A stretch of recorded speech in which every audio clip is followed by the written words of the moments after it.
Sunil, could you share with us the journey of Rakuten in India so far and how you are planning to strengthen the presence of the company in India? Thank you. Rakuten has been in India for about 7 years now. We are the largest product and technology innovation center for Rakuten globally.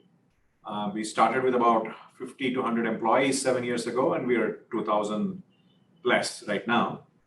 And we power a whole bunch of Rakuten's businesses, from e-commerce to fintech, banking, payments, media, communications, cloud infrastructure, data infrastructure, AI, research and sciences.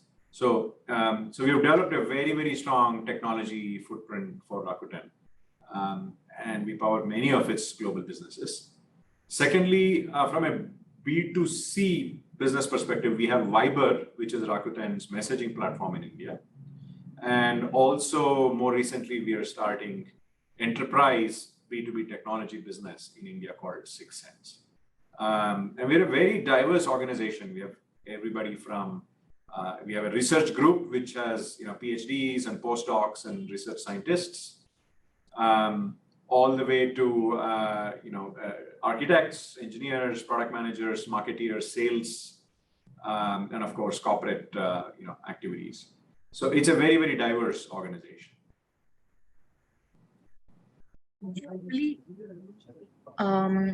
Rakuten seems to be a very diversified sort of company, over 70 businesses, multiple countries, e-commerce, digital content, communications, fintech.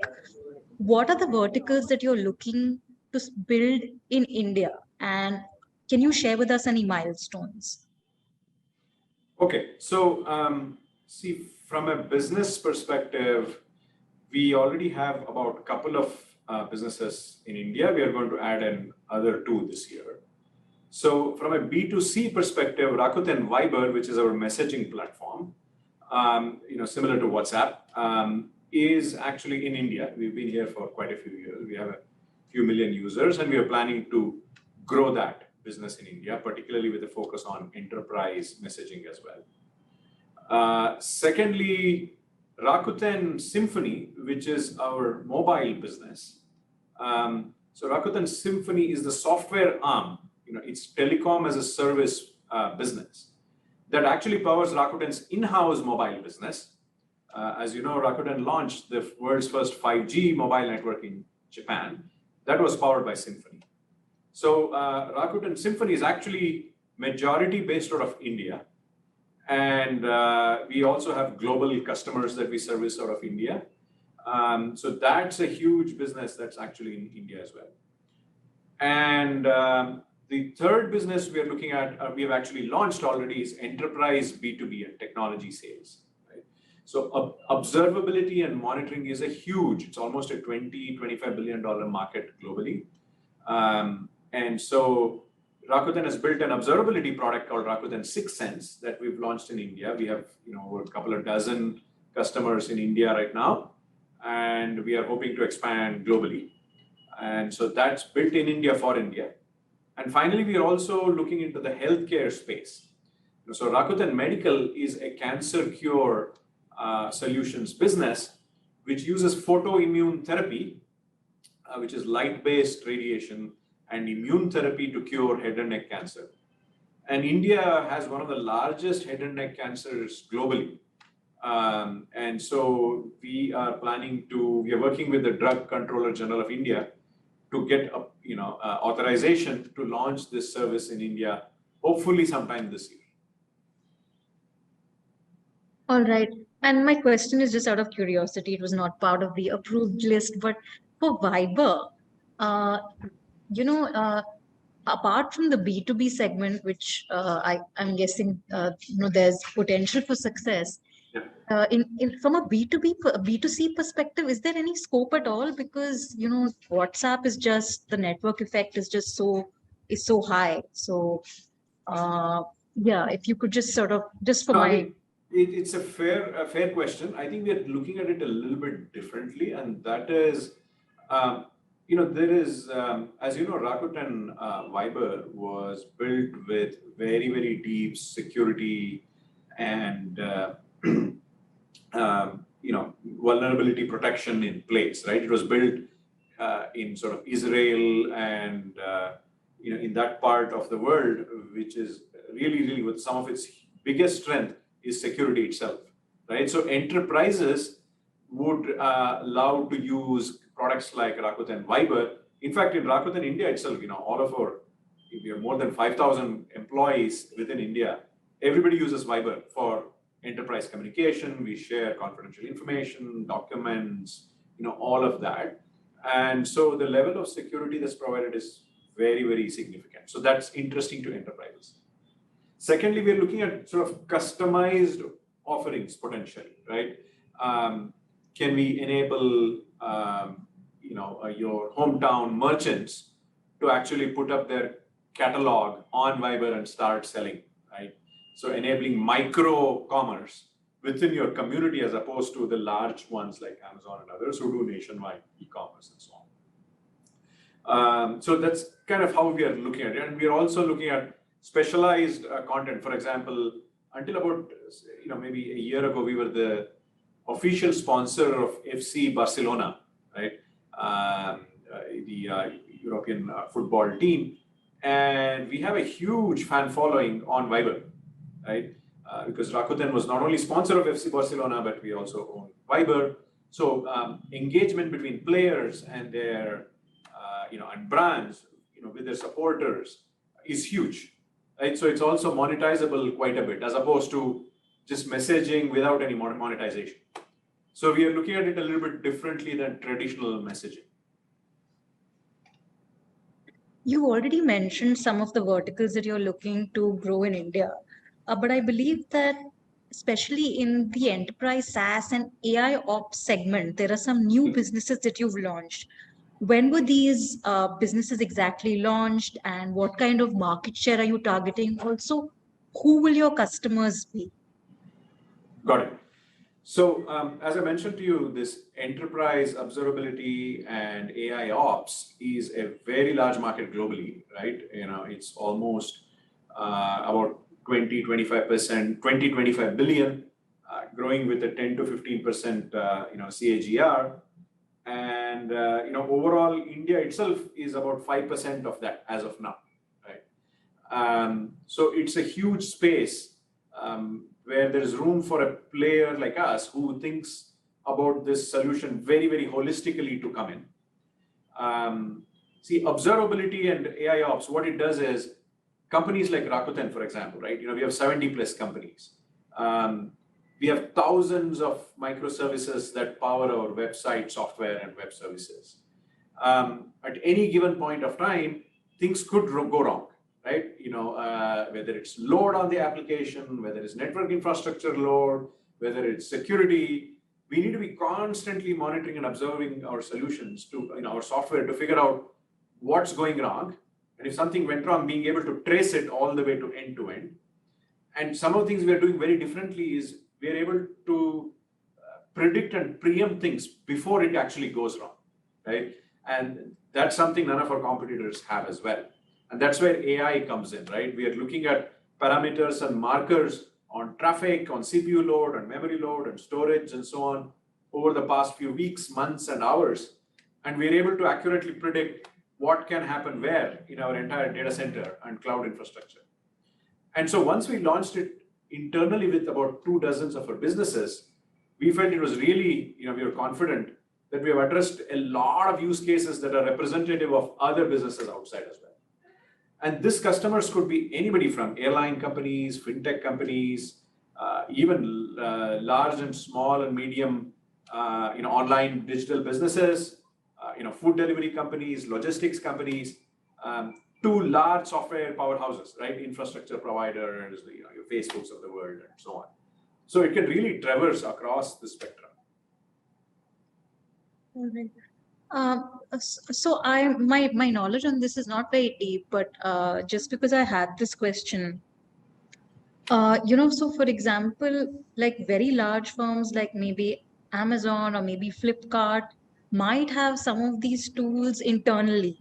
right? They might Right. might have. So will you be looking at maybe like businesses like airlines or other businesses where this is not an area of expertise and therefore they're always looking to outsource, or essentially what will the customer base be, Right. or if it's yeah. Um, Yes and no. Yeah, what I mean by that is you're right in that cloud infrastructure providers may have some of the solutions already, built in. But then there is probably the 70% of technology-based businesses or any businesses that uses technology and web services are unlikely to have it in-house. Like I said, airline, any business vertical, right? Airline, fintech, manufacturing, logistics, even e-commerce, small and medium businesses. So for them, they will take our solution end to end because we have a suite of products. See, observability has application monitoring, data pipeline monitoring, infrastructure monitoring, and cognitive and predictive monitoring, as well as security monitoring. So there's multiple dimensions to it, right? So there will be customers who will say, well, I need the entire suite of products, which will be probably, I would say, roughly guess about 50% of our customers. And there's going to be, another 50% that are going to say, I'm really a small up and coming startup. I don't need the gamut of these products. I just need application observability for now. And when I, see significant growth in my business, let's say now I became somebody like a phone pay, which has terabytes of or petabytes of data moving in their network every day. They'll need data monitoring. Right? What's going on in my data pipeline? How much data is moving? What's the freshness of the data, the quality of the data? Is my analytics actually right? Is my data right? Right? Because I'm making analytics based on the quality of my data. How do I know if the quality of the data is actually good and it's not stale? So depending on the life stage of the company, their needs evolves, and that's when they'll opt for other products in our suite as well. But there will be some customers, potentially like the ones you mentioned, who have 80-90%. They may only need one aspect, maybe the predictive aspect that we bring to the table, and some may not need it at all. Maybe they have everything in house. And but I would hazard that that's a very thin slice of the market. Now, of course, you've just recently launched these products. And when we say recent, could you give us like a timeline? Has it been a few months or weeks? No, it's been almost, it was mid last year, so about mid last year. Okay. Yeah, All right. April, May Okay. timeframe of last year. Okay.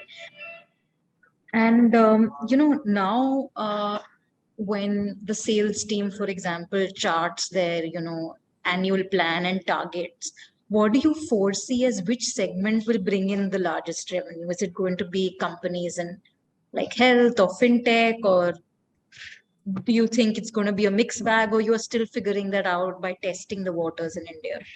See, right now we have a very broad swath of customer base, but if you see the initial set of larger deals that we are seeing, it's in the airline and fintech space, right? As well as small and medium businesses. It could be somebody like, let's say, healthcare products provider who had to go, or natural healthcare products, right? Ayurvedic products type provider who had to go completely online due to the pandemic, right? They were forced to shut down their shops offline. And so they transitioned to online, and suddenly they have to deal with a lot of different web services they've had to build, from checkout to payments to card to security, right? To like 30 million users coming onto the website on a day of sale. And so they need many eyes and ears looking at what's happening in their system. And they may not have a large IT team, right? Every small, medium business that goes online is not going to be able to hire a 500-member IT team. They're going to be very lean and mean. They'll probably have a 10-member IT team. And that's where AI ops coming. Essentially, we are saying we are going to do the job of your IT by automating it fully and make it intelligent. And that's what we do. So we see that spectrum right now. So actually, for my next question, you already actually answered a lot of things. What are the pain points you're looking to solve? So you've said security, you've said IT ops, where necessarily companies that are not specialists can essentially looked at outsourcing. You've looked at managing overall ops and quality of data pipelines, overload. Are there any other specific pain points that you'd like to mention? I think it's more, probably the two things that are coming up, or one is what we call preemptability, right? Observability is where you're observing, and when things go wrong, you tell people what went wrong. Preemptability, particularly people who are in the infrastructure space, guys who offer data centers, right, have their own in-house data centers. They are at a lot of risk because they need to know when their data center or a part of their data center or some of the services in their data center is going to have trouble. Okay? Data centers have this thing called load balancers, right, which manage load within their data centers, and they're extremely critical, to managing traffic. Now, sometimes these things can go wrong for no specific reason. It's just either the infrastructure is old, it just can't deal with the amount of traffic. It's being led to the kind of use cases it has never had to deal with before. There was a denial of service attack that it couldn't really deal with. So now, if you tell them after things have gone wrong, they're already in a lot of pain. And so these guys are asking us, hey, is there some indicators or predictive parameters you can tell me even 4 hours in advance, 6 hours in advance, there's trouble brewing here, so that I can go and immediately at least start taking action to. Maybe I'll add more storage, more CPUs to deal with the traffic. So I think that is one area that we actually have a solution. It's called Sixth Sense Cognitive AI. That's helping them. The other area we're looking at is also analytics, right? So let's say one of our customers who is actually in the retail space, they want to know, hey, okay, something went wrong on my website, or some of my servers went down, affecting my commerce. Can you tell me in my 500 offline stores that are there all over India, roughly how many stores got impacted? So I can make an analysis of what kind of a business loss I'm looking for today or tomorrow. So, now we've got to up level from just sort of infrastructure and application monitoring to actually business analytics. So I think that's kind of how things are evolving, and customers are expecting from us. So, just like, people from large funded companies, they have this trend of going and scaling other companies. It's the PayPal network in the US and in India. I guess we don't have a term for it yet, but it very well could be the Flipkart network, and you are a Flipkart alumnus. So what are some of the things that you think have to be gotten right from the beginning when you're scaling? See, I think having the right leadership team and the next level team, right, in place is extremely critical, right? Whether it's business leaders, it's technology leaders, product leaders, and sales leaders. You'll have to pick the people with the right DNA. And what I mean by the right DNA is, people who are not afraid to take risks. Because if you're going to scale a company, you're going to do a lot of things like growth hacking, being aggressive in terms of the number of verticals you go after, building technology that has enough flexibility, for future scale. So you need an interesting mix of people who are not risk averse, but also people who have dealt with scale, right? Particularly technology scale. Right? Okay, can you support what if the business goes from $5-10 million in month revenue to $500 million in a matter of 1 year? Can you build a technology infrastructure that can scale for it? Right? So somebody who can see 3-4 years out, not just 3-4 months out. So you need a very, very strong team. And I would say that India, particularly because of our startup ecosystem and the MNC technology company ecosystem, has the kind of leadership DNA we need to build a lot of these businesses. So I would say that definitely for sure. And also taking the right calls on what's the right technology stack to adopt, becomes very, very critical. And you also need business leaders who can think both short term and long term, right? It's one thing to do some immediate partnerships and business deals to show a spurt in revenue in the next 6 months. It's another to sustain that kind of a growth over 4 to 5 years. So I'd say these are some of the components that I would look at. And are there any, best practices that you brought to Rakuten, and also some that you discovered? Are there one or two that you can share? See, I think that to me, it's all about culture and people. Like who you hire, is the. It's actually, I mean, that is the decider between win and losing and winning, right? I mean, I look for people who are really have a lot of fire in the belly, go-getters, make things happen, extremely self-driven people who really know what they need to get in. I mean, some of the leaders, once I align on the strategy, I don't even have to check in on them because I know they're going to go make this happen. Whether it's growing the business, whether it's building the right technology or putting together a world-class team, the level of confidence and trust that I have in some of these leaders is extremely high.